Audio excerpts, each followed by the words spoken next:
Everything is warming up. Yesterday was pretty warm. We had a little bit of storm overnight and nothing major, but enough to kind of be wet. And it was like 37 overnight. It's 40 today. Everything's melting, which is great. But all that snowpack that was left on the roads is now fluffing up and turning into deep, deep slush. So I'm going to take the tractor down and try to move some of that big, deep slush. There's spots where it's got to be 6 or 8 inches deep of just wet, sloppy. The big problem is if that refreezes, then it's going to just be ice sheets. And while it's still soft, it can get bladed and thrown off. It'll be a lot better for us because it'll get cold enough that 6 inches of slush can turn into a solid sheet of ice. And then it takes a lot more time for that to thaw back in and soften up. So it's not going to go anywhere. It's just going to be an ice sheet, especially as we go into this week and we have most of the overnights are down into the teens, which is going to refreeze anything that melts during the day. It's a good way to have the thaw happen because we get warm during the day, sunny, things start melting and running, and then overnight it gets cold and refreezes, so it slows way down. By morning, most of the flow is stopped and it doesn't start back up again until the afternoon. While it's been warm, and it is warm, I'm going to go down with the tractor and try to throw some of this slush as far off the road as I can get it, just to try to get rid of most of that water while I can move it. Once it's liquid and it's running, there's no way to do anything with it other than just direct it. So all right, let's go take a look at all this. When they come back, and scrape off these slushy, icy chunks as much as I can on my roads too. But I'm gonna go hit the big road first because it's real deep and real bad. Most of my road's actually pretty good because I've kept it scraped as best as I can. Let's just take her easy and see what we can do with all this kind of nonsense. Just gonna pull along. So that's the only real hang up, is that if it's very icy, the blade's just gonna float over. You know, you're talking about a 7-foot blade, 8-foot blade. I think it's 8-foot blade actually. And as that comes across, if anywhere on that 8 foot is hard enough, harder than the weight of the blade, it just adds over everything and lift it up. That's a lot of wet, heavy, wet, slushy snow coming off the road right now. The more of that moisture I can get off of here, the better our road will be. And that's just the breakdown of it. That's what happens. You get the water off and prevent it from entering during the rest of it. Then our road will survive that. This road doesn't have any kind of crown. There's no room on the shoulders for any real borrow pit or anything like that. Even just a small barrow ditch, there isn't really any room. And we've got a small runoff ditch on this uphill edge. And that's why I keep trying to get most of this snow from that ditch to the downhill side of the road. It's so that all of this coming off of the mountain has a small ditch to catch to as it slowly melts and run down and cross in good crossings on the road. We're going to basically control the mountain melt and channel it to a very specific location rather than having it just come across and enter the road all along the way. It just cause wet, soggy problems all along the road. So that's it. We're just trying to direct it, keep tabs on it. Easy to manage it when it's somewhat frozen. It's real hard to manage it. In this situation, it's real hard to manage it when it's flowing because so much of this road is shaped like a ditch, the entire road surface. You got an 18-inch or 2-foot dirt bank on one side of the road and 3 or 4 or 6-foot dirt bank on the other side of the road. Just no place for the water to go down the road. So you can keep it at least to one edge, and that helps. I'm trying to make it as easy as possible for my wife and my kids to drive in and out. That's it. I don't Not necessarily that, oh, this road has to be managed better. You know, it's not about that, really, ultimately. We can make it in and out just fine. But I don't want to worry whether or not Ola's going to make it out in the morning, whether she has enough confidence in her driving to get up and down an off-roadish kind of road situation, or whether it's just going to be simple as having to work. So I just do what I can to keep it drive to work easy for her and others. It's a lot easier for them just to make it and me spend a little time with this than it is for me to come back every time they drive it around, follow them out, or whatever, making sure they make it, and being there at the ready just in case they get stuck, and stuff like that. So some of this is in the shade, and that's where you see we're just kind of barely touching off. And other spots in the sun, there's a lot of slush. We're getting right down to the road surface pretty close. A lot of that is because it's melting so fast. Getting down deeper to the road surface. Softening. You'll see right up here, there's a spot coming up right there where the water is running off. It's melting. It's cooling up in the slush. And I'll probably end up blading over that several times to get kind of weak. Some of that's a really, really hard pack. The moisture soaking in, turning hard pack snow into ice. And then that ice has to continuously warm up and have to loosen up and turn into slush. So just kind of how that goes, depending on how much action there is in that snow. Down here where the sun's on a lot of it is where it's going to get real wet and sloppy and muddy and everything. That's up here. It's open to the sun. There's slope, so all the moisture as it melts, it's coming down this, it's cooling up where it starts to flatten out a little bit. And being exposed to the sun when it comes out is just going to make it stack up like that. So this is one of the drop spots. We got almost 9 foot, 10 foot of total berm there. Like 3.5 feet right at the road, 4 feet right at the road. And then over here, we got a 2 foot berm of dirt. There's no place to go other than down the road. So if I scrape this and move it, I can move it to the side and pull it down at the same time. Get it down here where right through here the berm disappears. So then it can get off the road.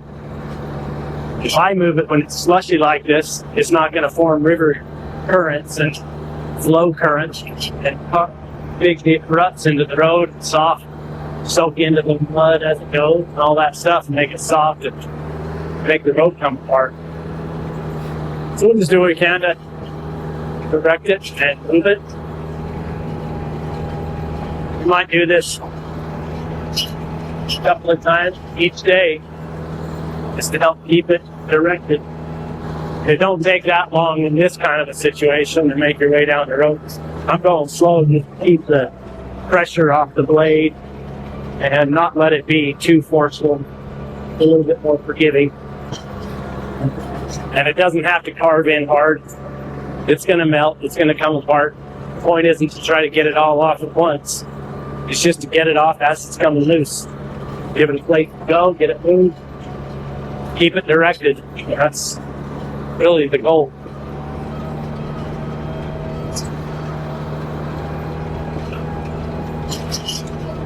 Now that we're getting down here to where it kind of flattens out, you see it stays in the gyre ruts, flows. But if I can get the high points exposed, they'll hopefully dry up and the water will stay in a couple of ruts even, and then we can skip the ruts and drive up on the high spots and keep it from being a problem. It cools up when it gets down here and kind of flattens out. And it just cools up and eventually it kind of comes through the shoulder if I can help it. Cools up here and then just ahead up here you can see where it naturally finds its point off the road. and it typically would be right here. It would come off the road right there, but instead it's kind of blocked up with ice, so then it's running down the edge of this road. And as long as it stays over there and eventually moves through the snow, it's fine. See, it's got ice there. Right here, it's going to go back onto the road surface.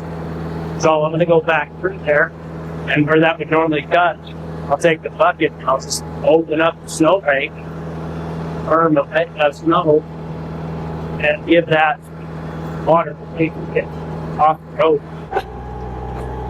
You see just how much that adds up being. This is all heavy wet stuff, so in terms of total moisture, I mean, that's a lot of water just waiting to soak into the road. And this road doesn't have much in terms of an actual road cap. In fact, a lot of it is just carved into the native soil. There's no real road cap at all. A couple of years ago, right through here, this road was coming apart. It was just spongy. So it was peeled open where it was spongy, and a bunch of rock put down into it. And the road cap is only about 3.5 or 4 inches thick in that section. So it's just not a developed road. The whole point is just to keep it from coming apart. Not planned to be a developed road. There's no plan for it at all. So it probably won't ever happen that way. So we just have to treat it nicely. The sun's coming out, warm temperature. This is going to all come apart real quickly the next day or two. The sooner I can get it down to the gravel and let it get by, if it freezes back overnight, that'll protect it from morning traffic and let it kind of drain during the day. Refreeze at night. Kind of thing will help. Here where there's some slope to it, and it just starts going. This will all be exposed gravel. Hopefully we can get a flows melted enough to get it to one side or the other. Stay off the center of the road, the center can dry out. That yellow brown, that's the water running through that little bit of a channel right out there. It's the smallest little bit. It's enough. Just getting it off these flats, keeping it to one side, help. I'll just try to kind of manage it. It's such a sloppy mess right now. Just because all the water's accumulating, bringing slush with it, just keeps it up. If it can get into there in the high spots in between and get clear and dry up, and at least we'll be flowing into ruts. That keeps it from spreading out across the entire road. At least watch it perfectly. Luckily, though, the road is frozen underneath this slush, so you can see I'm not really digging into any of the road surface. That's because the mud's frozen. Thank goodness. Otherwise, this whole thing would just be sloppy.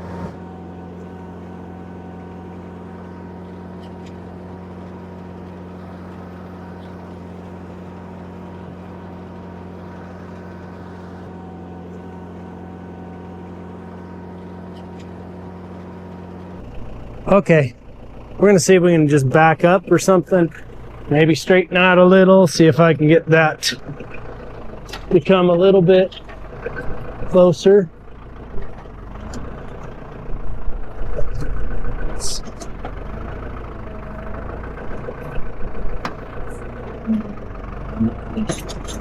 Well, let's see, this way. Oh, there we go. Now maybe I can get one side chained up, and that might bring it close enough that I can. Oh yeah, I think I can back up now and get it a little higher. All right, so now I can chain that closer Maybe if that's a little bit tighter. Sometimes the best of intentions don't work out for the best way. Trying to open up just a little spot along the shoulder, and as I hit the snowbank, it just caught a big rock in there or something like, and just folded that edge of that bucket. That's just a general purpose bucket. It's not a excavation bucket or anything like that, so that sucks. But I mean, it's kind of what it is. This is hard work, and this is not heavy enough equipment for that kind of task. The other part, if you notice,